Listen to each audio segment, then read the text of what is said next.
Hello, this is Miss Moore, and today during chemistry we're going to continue our discussion on electrons. Specifically, we're going to discuss electron configurations and orbital diagrams. Those are fancy words of saying we're going to learn how to assign locations to specific electrons, or to figure out where are they located, where is their specific address on the electron, in the electron cloud. Please make sure today you have available both your periodic table and your orbital diagram handout, which is on the back of your unit conversion table or your reference table. Okay, today's essential question. How are the electrons arranged around the nucleus? Energy and electrons. Energy and electrons are very, very related, and we're going to spend the rest of the unit showing that relationship.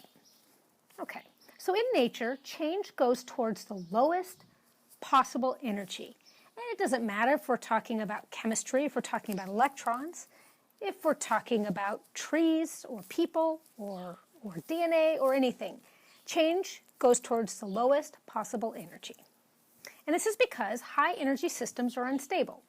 Let me give you a quick example. If you've ever seen a little kid at the end of the night on Halloween, they've been eating all that candy and everything. What's that kid like at the end of the night? Chances are the little one is running around like crazy, possibly crying, whatever. Why? Too much candy, too much energy, unstable child. So, in nature, as well as chemistry, unstable systems lose energy to become more stable. So that kid that's running around and crying and being all crazy is really trying to use up energy to become a more stable child. Okay? In the atom, electrons and the nucleus interact to make the most stable arrangement possible. And the most stable arrangement is going to be the one with the lowest possible energy, because higher energy systems are not stable. The ways in which electrons are arranged around the nucleus of an atom are called electron configurations, and that's what we're going to learn how to do today. All right, here we go. Orbital diagrams, which are related to electron configurations. Normally, they're the first step of writing electron configurations. All right, there are 3 rules to tell you how to find the electron configurations of atoms. And just so you need to know the name of the rule. You need to know what the rule says, as well as how to apply the rule. All right, the first rule is called the Aufbau principle. Aufbau states that electrons enter orbitals of lowest energy first. And if you recall, energy levels are arranged so that the lowest number is the one closest to the nucleus, and that's the one that contains less energy, which means that according to Aufbau, electrons are going to enter energy level 1 first, and when energy level 1 is full, then they'll go to energy level 2, and when that one's full, then energy level 3, and so forth. Okay, next is the orbitals within a sublevel of a principal energy level always have the same energy. What? Okay, that sounds really crazy. Worry not. Write that down, think about it, and we're going to get back to it. And it won't sound nearly as crazy as it just did. Okay, within a principal energy level, the S sublevel is always the lowest energy sublevel. Okay, so just like with the energy levels, the lowest energy is 1, the second lowest energy level is 2 and 3, and so forth. Sublevels also have a hierarchy of energy. So S sublevel has the lowest energy, and then you've got the the S sublevel is the lowest energy, and then the P, and then the D, and then the F. Okay, so that's Aufbau's principle.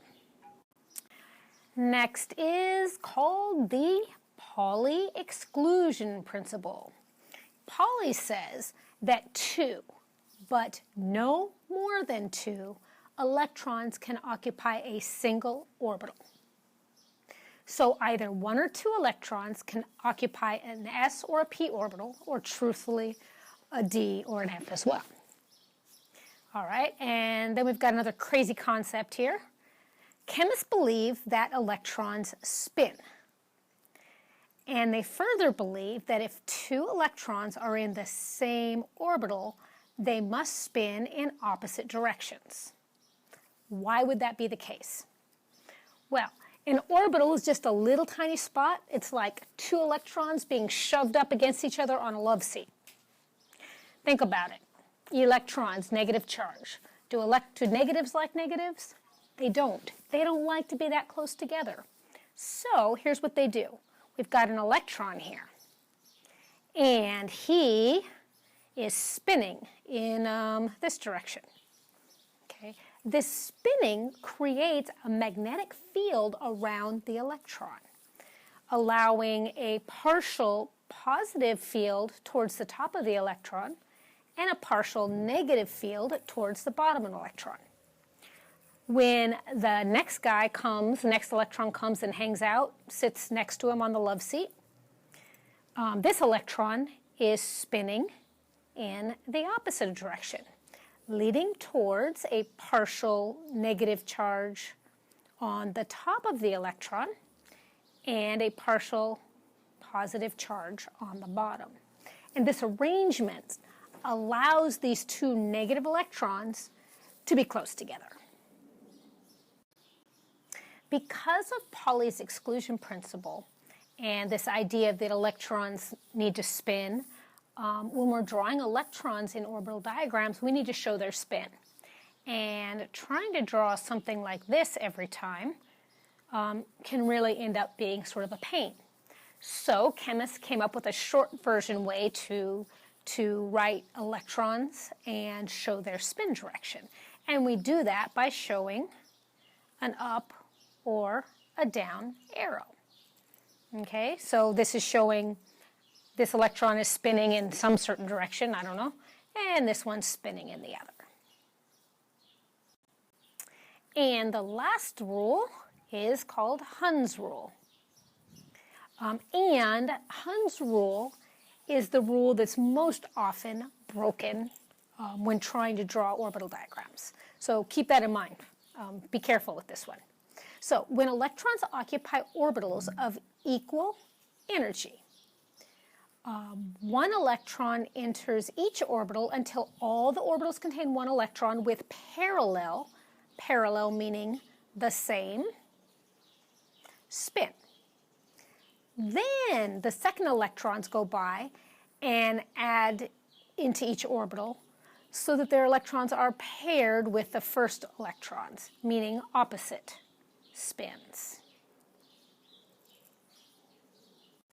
One thing that helps me remember Hund's rule is just sort of think about people. If a handful of people are in a room, say a living room or something where there's a bunch of couches, usually the first person sits down, and when the next person comes to sit down, they don't sit right next to the first person. Nobody likes to be squished up. They're going to spread out around the room. As more and more people arrive to the room, though, that's when the people need to start pairing up, squishing together on the couches. It's the same with the electrons. They prefer to be separated. And as long as they don't have to exert more energy to be separated, they'll do that. So, as long as the orbitals are all within the same amount of energy, they're going to spread out, and they won't start squishing up or pairing up until they don't have a choice. All right, let's learn how to draw electron configurations and orbital diagrams. So start with the structure of the atom. There are possibly up to 7 energy levels. And energy levels are represented by numbers. And energy levels denote the distance from the nucleus.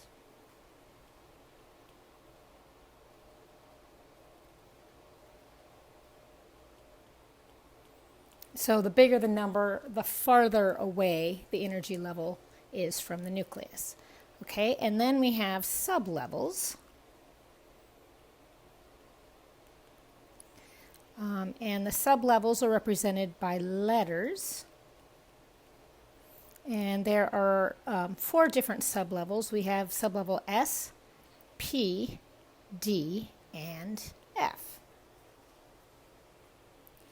And then the last piece of organization is the orbitals. Orbitals are where you would find the electrons. It's kind of like the specific, I guess, specific location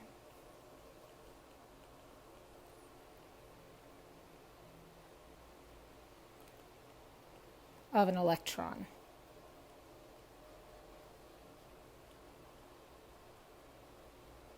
Boy, I don't know how to spell.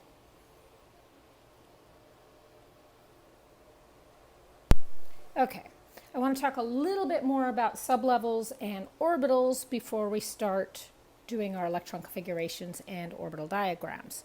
So we have sublevels again, S, P, D, and F. S has one orbital, which I'm going to draw as a line. You can draw them as a box, a circle, whatever. P has 3 orbitals. D has 5 orbitals. And F has 7.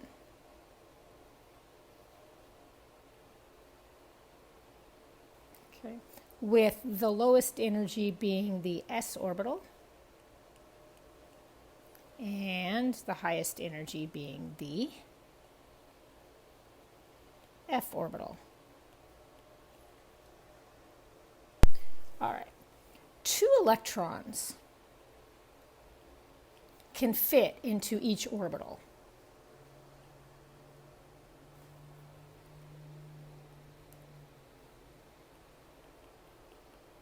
And we normally draw electrons as arrows up or down, showing the spin. Okay, so let's just try randomly filling some stuff out. This is just to get an idea. So if we started with the S, there's 2 electrons in the S. Okay, and then when we get to the P, following Hund's rule, we would put 1 in each, and then we could go back and fill these in. Let's see what else. A few terms you need to know. When you have 2 arrows in one orbital, we call those electrons paired. And if you only have 1 arrow, we call that unpaired. All right, let's map out our energy levels and sublevels so we can try doing an electron configuration and orbital diagram. All right, so remember there are 7 energy levels, which are represented by numbers. So we have 1, 2, 3, 4, 5, 6, and 7. Okay, energy level 1 only has sublevel S, so we're going to have 1s. Energy level 2 has sublevel 2s, and it also has 2p. Energy level 3 has 3s, 3p, and 3d. So you can see we're adding another sublevel as we go down in energy level up to energy level 4, because there are only 4 different types of sublevels. So energy level 4 has 4s, 4p, 4d, and 4f. And the rest of the energy levels also have S, P, D, and F.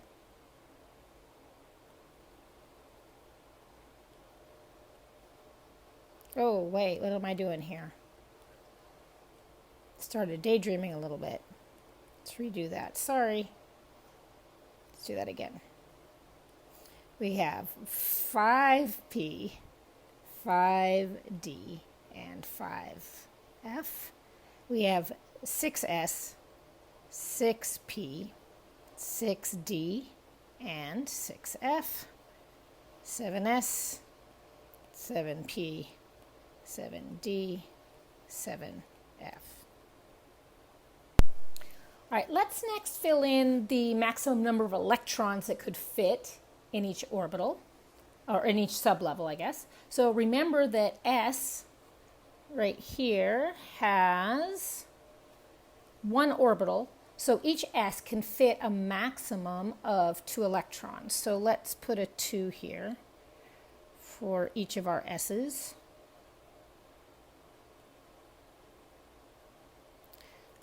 A P has 3 orbitals, meaning that each P could hold up to 6 electrons.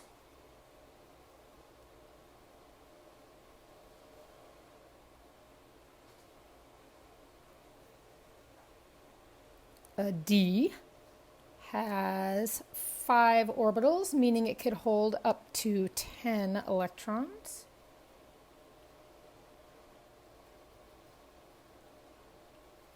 And an F has 7 orbitals, meaning it could hold up to 14 electrons.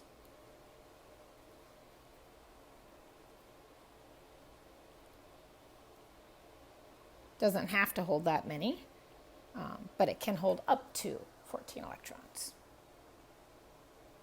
Okay, the last thing we need to do before we actually try an electron configuration in an orbital diagram is we need to put in filling arrows on this electron configuration map, I suppose, that we drew, showing the order in which the electrons will fill the orbitals according to off-bow.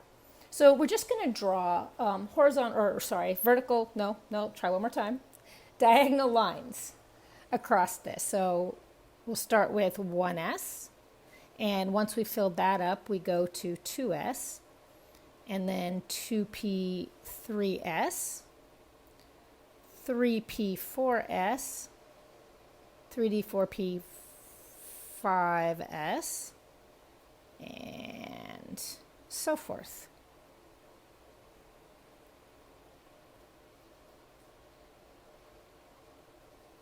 And when you're doing your own electron configurations and orbital diagrams, you can just draw this map, and then you don't need to memorize the order. Just draw the map. And we are now finally at the point where we can try an electron configuration. So sodium, let's use sodium. Sodium has 11 electrons, right? So we need to fill in a total of 11 electrons. So following my arrows, I would be starting with 1s with 2 electrons, right? And then we'll be going to 2s with 2 electrons. That's 4. So we'll go then to 2p, which is 6, that's 10. And then we'll go to 3s, and we only need 1 of those. That gives us a total of 11 electrons. So our electron configuration is then 1s2, 2s2, 2p6, and 3s1. Okay, and this is the electron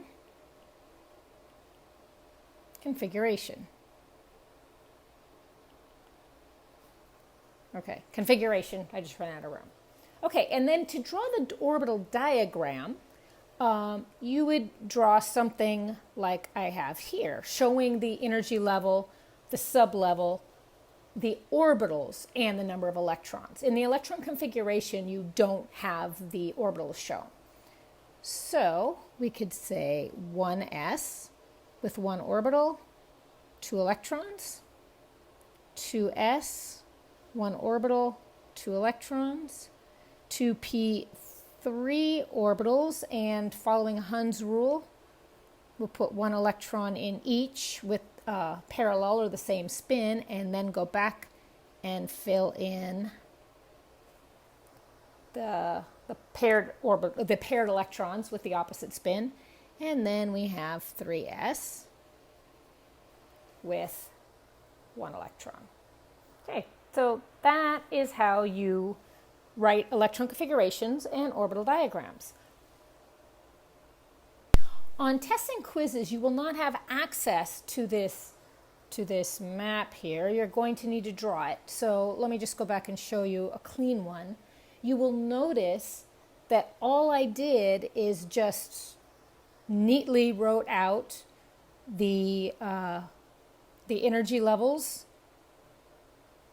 with the S's, and then the P's, the D's, and the F's. And as long as they're lined up, when you draw diagonal arrows, I'll just draw lines to make life easier, it tells you exactly how to fill. Valence electrons. Valence electrons are the electrons in the outermost principal quantum, very important word here, energy level. The electrons in the outermost energy level. And then we've got core electrons. And the core electrons are the inner electrons, meaning the ones that are not valence. Okay, anything that's not valence electrons are core electrons. Okay, let's try a quick example, like, we'll start with carbon. Carbon has how many electrons? It has 6 electrons. So our orbital diagram, we're going to have 1s with 2 electrons, 2s with 2 electrons, and 2p with 2 electrons. So that's the orbital diagram for carbon. If we were to write the electron configuration, it would be 1s2, 2s2, 2p2. Okay, and let's go over a really quick reminder. So the 1, the 2, and the 2, those represent energy levels. The S, and the P, those are sublevels. And the 2, and the 2 are the electrons. All right, so now to find the valence electrons, let me rewrite this because this is sort of a mess. So we have 1s2, 2s2, 2p2. All right, so remember, valence electrons are the electrons in the outermost energy level. And the energy level are the coefficients, the big numbers here.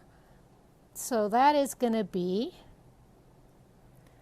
the valence electrons, 2s2 and 2p2, sorry. Those are our valence electrons. Again, because the coefficients, the 2 and the 2, are the electrons in the outermost energy level, not the outermost sublevel, the outermost energy level. All right, let's try another one, like, let's do magnesium. And actually this time, why don't you hit pause, try to do the orbital diagram and the electron configuration for magnesium, and then determine the number of valence electrons. Hit play once you have it, we'll see how you did. All right, so magnesium has 12 electrons. So we'll have 1s, 2 electrons, 2s, 2 electrons, 2p, with a total of 6 electrons, and right now I'm following Hund's rule, and 2s with 2 electrons. Okay, so the electron configuration is 1s2, 2s2, 2p6, 3s2, and the valence electrons, again, outermost energy level. The outermost energy level is the 3 there. So 3s2 are the valence electrons, and that means magnesium has a total of 2 valence electrons. Okay, hopefully you didn't find that too difficult. One more quick topic. Let's talk about abbreviated configuration. Okay, abbreviated configuration. Abbreviated configuration is a shorthand way to write electron configurations.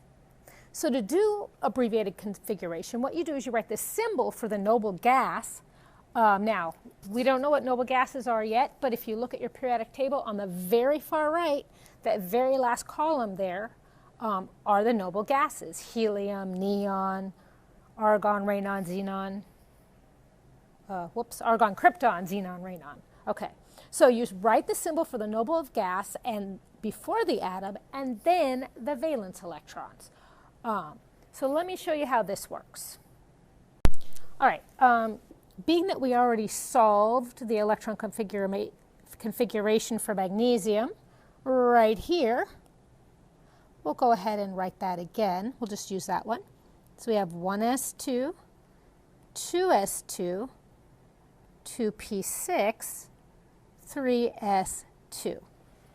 All right, so remember the valence electrons for magnesium are the 3s2. Now, look at what we have written that is not valence. The core electrons is 1s2, 2s2, 2p6. That's a total of how many electrons? That's 10 electrons. So what atom has 10 electrons? Well, that's neon. We know that because the atomic number for neon is 10, which means neon has 10 protons, which means neon needs 10 electrons. So all that I bracketed in yellow is the noble gas neon, and then we finish that up with our valence electrons. Then we write our valence electrons, 3s2. So this is a way to write abbreviated electron configuration. And what this is saying is that magnesium is just like neon with the valence electrons 3s2. All right, let's try another one. How about oxygen? And actually, this time, why don't you figure out the electron configuration for oxygen and write that down, and then see if you can write down the abbreviated configuration. So hit pause, try it out, and then hit play and see how you did. All right, so oxygen has 8 electrons. And so the orbital diagram is 1s with 2 electrons, 2s with 2 electrons, and 2p with 4 electrons. So that means its electron configuration is 1s2, 2s2, 2p4. All right, so next up, let's find the valence electrons. The valence electrons are the electrons in the outermost energy level, which means 2s and 2p. So those are our valence electrons. So now let's look at our core electrons, which is 1s2, which means we have something with 2 electrons, which means our core electrons look just like helium. So then our abbreviated configuration is helium plus the valence electrons, 2s2 and 2p4. All right, the last thing before we're done is I want to talk about ground state versus excited state. So ground state is when the electrons are at their lowest possible energy. Okay, so let's just use our sodium example again. If we had, remember it has 11 electrons, so we had 1s, 2s, 2p, and 3s. And Oh boy. It looks something like this. So we have systematically filled up each orbital from the lowest energy state to the highest that we needed to fill, right? With every electron being in the lowest possible energy level they could be in. So that would be ground state. Now, excited state, a place where the electrons actually don't like to be, they're not all at the lowest possible, not lowest possible energy.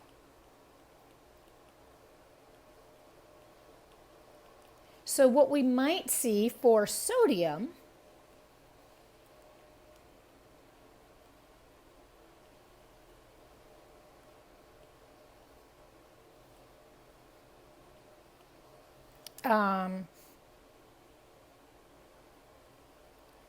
would be something like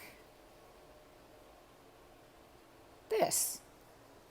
You will note that this electron here